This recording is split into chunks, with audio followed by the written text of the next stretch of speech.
Allah. Kemudian salawat dan salam kepada Rasul, pada keluarga dan seluruh sahabat-sahabatnya. Jemaah salat Jumat yang Allah muliakan insyaallah. Dalam surah Al-Mu'minun Allah menyatakan tentang orang-orang yang akan beruntung dan mewariskan surga Firdaus. Allah sebutkan beberapa sifat mereka, mulai dari khusyuk di dalam salat dan seterusnya, dan sampai pada ayat ke-8 Allah menyatakan orang-orang yang beruntung di hari kiamat dan akan dimasukkan ke dalam surga Firdaus, yaitu walladzina hum bi amanatihim wa 'ahdihim ra'un, orang-orang yang menjaga amanahnya dan memelihara janji-janji mereka, baik janji kepada Allah maupun janji kepada sesama manusia. Itu yang dimaksud oleh Allah Subhanahu wa taala. Ya jemaah Allah, kalau begitu salah satu sifat yang menyebabkan Allah membuka pintu surga adalah sifat amanah dan menunaikan janji.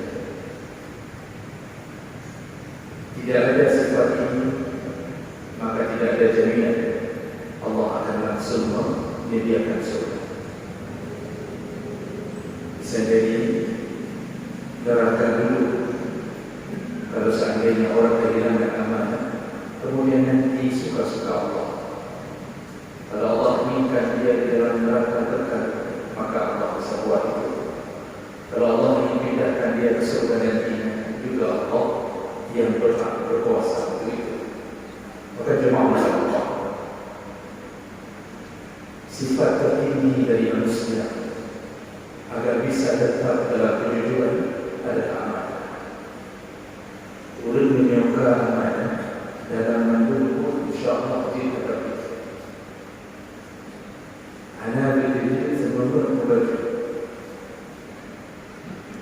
Itu kalau sifat amanah sudah menempel, 1000 rupiah pun dia akan kembalikan. Tapi kalau amanah hilang dari dalam dada, betul juga ada hanya dia Allah.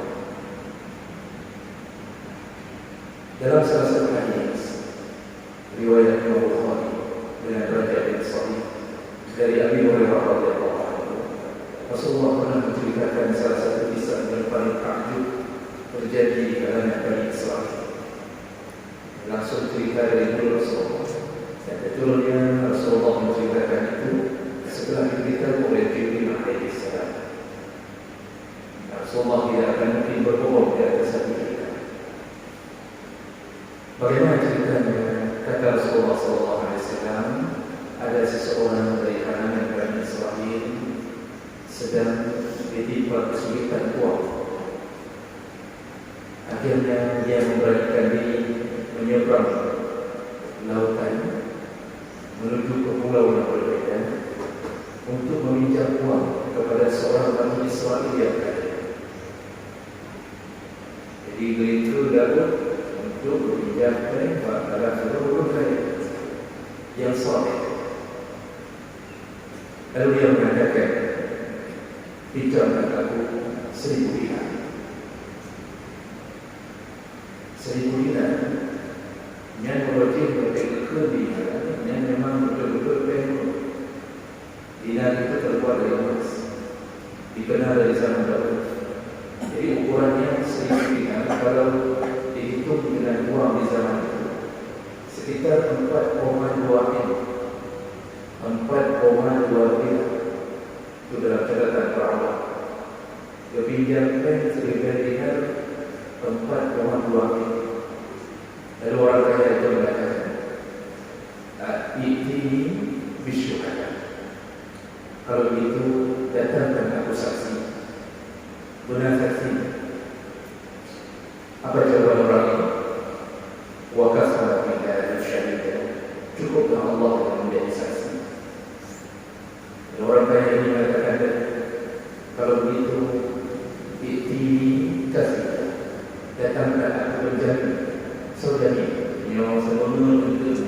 belum selesai jadi. Siapa yang menjadimu? Kalau terjadi sesuatu kau tidak bayar waktu. Laki-laki ini menjawab, wa kafara billahi wakila. Cukuplah Allah yang menjadi penjamin. Jadi waktu ditanya saksi berpulang ke Allah, bertanya urun jari itu berpulang ke Allah. Lalu orang kaya ini kena solat, dia mengatakan solatkan engkau benar. Allah lah sebaik-baik saksi dan Allah lah sebaik-baik penjamin. Akhirnya hanya dengan keyakinan itu diberikanlah uang 1.000 dinar sebagai pinjaman dan dibuatlah sebuah perjanjian akan dibayarkan dalam tempoh sekian lama. Lalu Rasulullah melanjutkan cerita. Setelah jatuh tempoh, laki-laki ini sudah dapat mengumpulkan kembali uang sebanyak 1.000 dinar. Hari itu dia teringat bahawa dia harus segera membayarkan hutangnya. Dia berdiri di samping laut, di samping pantai. Dia tunggu, ternyata tidak ada kapal penyeberangan satu pun. Hanya kapal yang lewat ke Sabah. Tidak ada yang membantunya untuk menyeberang ke Pulau Sebelah. Jadi hatinya gelisah. Dia berfikir hanya itu. Dia berfikir bahawa di Rosmania semua. Jadi ada rasa gelisah di dalam hati. Bagaimana sedangkan dia mungkin kalau berat-berat, bagaimana cara mengirimkan uang ini? Tidak ada penyeberangan sedikit, satu kapal pun tidak. Akhirnya dia berfikir harus sampai hari ini tepat pada waktunya. Dia lihat satu batang kayu besar tercampak di tepi pantai, lalu dia lubangi batang kayu itu. Setelah itu dia masukkan uang 1.000 dinar. Setelah dibungkus dengan rapi. Dulu 1.000 dinar itu terbuat dari koin. Jadi kadang kita nak gebungkuh bukan pertama dengan kainnya. Dia lubangi kain itu, dia masukkan dalam kain itu, dia sisipkan satu surat yang menyatakan bahawa tidak ada kapal penyeberangan, mohon maaf, aku kirimkan uang itu. Lalu dia tutup kembali kayu itu seadanya. Dia campakkan kayu itu ke tengah laut. Masya Allah, 4,2 detik dalam laut untuk balik hutang. Dengan harapan semoga sampai. Ketika dia campakkan batang kayu itu, dia berkata kepada Allah, ya Allah, aku telah menjadikan engkau sebagai saksi dan aku pun telah menjadikan engkau sebagai penjamin. Maka hari ini ku bayar hutangku melalui lautan ini. Jagalah dia ya Allah agar sampai kepada pembeli. Dicampakkan pada kayu itu di tengah laut, terombang-ambing dengan gelombang,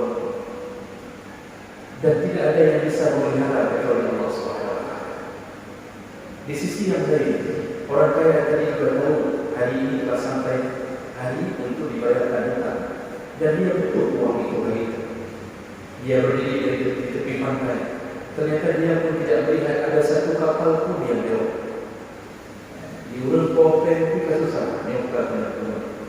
Hanya satu kapal yang lewat. Namun jika kita pun betul kemarin peneraman. Macam Allah Subhanahu Wa Taala ditunggu tidak ada kapal yang datang. Dan ketika menjelang maghrib, akhirnya dia ingin pulang. Ketika ingin pulang, itulah dia melihat satu batang kayu tercampak di pantai. Lalu dia berfikir, daripada pulang tangan kosong, ini ada satu batang kayu bisa kita jadikan sebagai kayu bakar. Jadi hanya berfikir, hanya berfikir ke bawah apa yang karena dia cuma ingin membawa pulang kayu bakar katanya. Akhirnya diambil batang kayu itu dibawa pulang ke rumah. Dia ambil kapal, dia pulang. Ketika dia pulang, dia dapatkan uang beserta surat untuk membayarkan hutang. Lalu kemudian orang yang membayarkan hutang, itu laki-laki yang berhutang tadi, ada sedikit rasa sisi manusianya takut kalau tidak sampai atau terlambat sampai uang itu, atau dia takut dengan izin Allah mungkin uang itu akan diambil kembali oleh orang lain yang tidak berhak. Lalu dia kumpulkan lagi 1.000 dinar. Dia kumpulkan itu dalam 300 dinar, gejak bahawa lain untuk berbanding 300. Jadi bahawa kedua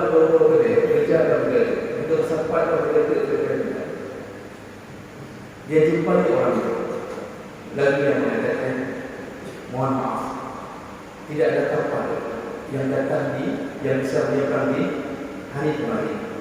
Maka aku datang hari ini, mohon maaf aku terlambat. Ini ada 1.000 dinar membayarkan hutang. Orang kaya itu bertanya, bukankah kau telah mengirimnya melalui sebatang kayu? Laki-laki ini takut dipikir bangga nanti dikirimkan melalui aku. Dia mengatakan, tidak penting. Yang penting hari ini aku telah bayarkan semuanya. Maksudnya saya tahu berfikir bahawa bukan nak kirimkan melalui aku. Ternyata orang kaya itu kemudian mengatakan, telah sampai waktu kepada aku, ambillah kembali 1.000 dinar ini, jangan bayar 2 kali. Begitulah Rasulullah menceritakan hadis riwayat Bukhari yang menceritakan amanah, orang-orang yang amanah, orang-orang yang menunaikan janji dipelihara Allah. Orang kalau berniat baik menunaikan janjinya, maka Allah pun memelihara sampai niat baik itu terkabulkan. Rasulullah SAW menyebutkan dalam hadis yang baik, man akhaza amwalan nas, barang siapa yang mengambil harta manusia, yuridu adalah, lalu dia berniat kuat untuk membayarkan uang yang diambilnya, ada Allah, maka Allah akan membuat dia terlunasi. Allah akan bantu dia supaya uang itu terlunasi. Dia janji Nabi SAW. So mutang kau, so yang nak pinjam harta kau, lalu punya keinginan kuat untuk kembalikannya, maka Allah akan buat dia bisa membayar. Macam-macam cara Allah SWT. Untuk ditambah gaji, atau kerana proyek yang belum tiba-tiba, atau apa saja, atau Allah akan buat hati orang yang meminjamkan uang tiba-tiba memaafkannya. Macam cara Allah buat yang hutang itu terlunasi bagi mereka yang berniat kuat untuk melunasi dan menunaikan janji. Lalu Nabi sambung, wa man akhadha amwalan nas, barang siapa yang mengambil harta manusia, yuridu itlafah, lalu dia berkeinginan untuk menghancurkan uang orang. Ana rencana baik, atlafah Allah, dijamin Allah akan menghancurkan hidupnya. Sosok yang bukan bapak. Lalu kemudian hanya rencana baik, peluang, ada hutang tu. Bahkan dua-dua lebih hemat orang hutang daripada orang hutang. Kita berlepak tanpa saya kita tengok benda-benda. Bibi je dia, pen dia tanya, usaha dia tanya, semua punya hutang. Tapi Masya Allah, beraninya dia menunda-nunda. Tidak dia bayarkan hutangnya. Maka apa yang Nabi janjikan adalah Allah akan hancurkan hidupnya. Lepas hancur, pen macam lepas hancur, harta macam lepas hancur, mudik lepas hancur. Begitulah orang-orang yang tidak menunaikan janji. Dan di akhirat nanti, apa yang terjadi pada dia? Pertama akan diambil semua pahalanya untuk membayarkan hutang yang dia tidak bayar di dunia. Yang tajak haji, yang tajak umrah mula-mula, tak sembahyang jamaah, tak puasa Ramadan, bahkan tak puasa sunnah. Waktu hutang hanya kembali, maka Allah akan ambil semua pahala itu. Dia akan dipaksa untuk membayarkan hutangnya dengan kebaikan, dengan pahala. Sedangkan waktu yang kita butuh pahala, penyelamat kita adalah pahala. Oh, tidak cukup, ternyata terlalu ramai orang yang ditipu. Cukup kami korban, pinjam yang beri ramai korbannya. Maka apa yang Allah lakukan kalau pahala yang tidak cukup untuk membayarkan hutangnya, Allah ambil dosa dari orang yang dia zalimi, yang dia tidak bayarkan hutangnya. Nadesha diambil dosanya lalu dicampakkan ke orang yang berhutang. Maka jadilah dia bangkrut, jadilah dia muflis, hilang pahala, bertambah dengan dosa. Akibat apa? Hanya jujur hidup dunia, tidak jujur pada janji. Maka jangan anggap remeh perkara ini. Hari ini cukup banyak orang anggap remeh urusan ini. Walaupun RM1,000 yang ditanya dekat wajib kepada yang wajib terbaju di kantin, dalam sikulat, dan baju buat kerak bakwan contoh. Dan bayar si kerak, orang ni apa yang hadir, bayar balik. Kalau tidak dapat orang dia, cari ahli warisnya. Tidak dapat ahli warisnya, sudah capek cari tidak dapat ahli warisnya, maka sedekahkan Rp1.000 atas nama orang tersebut. Allah tidak akan biarkan selama tidak diridhai, selama tidak diridhakan oleh orang yang tersakiti, tidak akan Allah ridha. Jadi baik fikir katanya kalau dia haji, kalau dia umrah dan sembahyang berarti hutang dan bayi fikir selamat haram. Nabi SAW menyebutkan nafsul mu'min mu'allaqah bidaini. Jiwa seorang mukmin tergantung-gantung, terkatung-katung dengan hutangnya selama tidak dibayarkan oleh ahli warisnya, hatta yudha anhu waliyyu, sampai dibayarkan hutangnya oleh ahli warisnya, barulah ruh dari seorang jenazah selamat di alam kuburnya. Kalau tidak dibayarkan oleh ahli warisnya, seluruh kebaikan yang ada di dalam, seluruh dosanya menyebabkan dia disiksa di dalam kuburan. Rasulullah SAW bahkan menyebutkan orang-orang yang datang berhutang lalu meninggal dalam keadaan tidak ada rencana bayar hutang, laqiyallahu sadiqan, bertemu dengan Allah dalam keadaan sebagai seorang pencuri. Jadi statusnya pencuri, keliru hutang, pencuri, dikumpulkan dalam neraka pencuri. Maka jemaah Allah, berhati-hatilah dalam dosa dan sebagai ancaman terbesar dan penutup khutbah ini perlu kita tahu. Rasulullah SAW disebutkan dalam hadis Jabir bin Abdullah bahawa ketika jenazah dihadirkan di hadapan Nabi untuk disolatkan, pertanyaan Nabi selalu di hadapan jenazah, fahal alaihi dayn, menterdahulukan jenazahnya. Begitu dijawab tidak ada hutang ya Rasulullah, dan Rasulullah mengatakan mari kita solatkan. Jenazah kedua dibawa, Nabi bertanya pertanyaan yang sama, dan hutang jenazahnya, oh ada hutang ya Rasulullah, mari kita solatkan. Begitu dibawa jenazah ketiga di hadapannya, Rasulullah tanya lagi, nahukah jenazahnya? Ada yang jawab, na'am ya Rasulullah, dinarai, terhutang 2 dinar. Apa kata Nabi? Sallu antum ala sahibikum, kalian saja yang salat, aku tidak mau disolatkan. Yang model benci Nabi kepada urusan baik. Dia tanya orangnya kepada dia, jenazah itu katanya najrah jenazah, mandum jauh-jauh, yang tak Nabi tidak mau disolatkan. Maka jawab Allah, tunaikanlah janji sebelum nyawa diambil oleh Allah. Selesaikanlah hutang, selesaikanlah urusan dengan sesama manusia. Mudah-mudahan Allah kumpulkan kita kembali di dalam surga.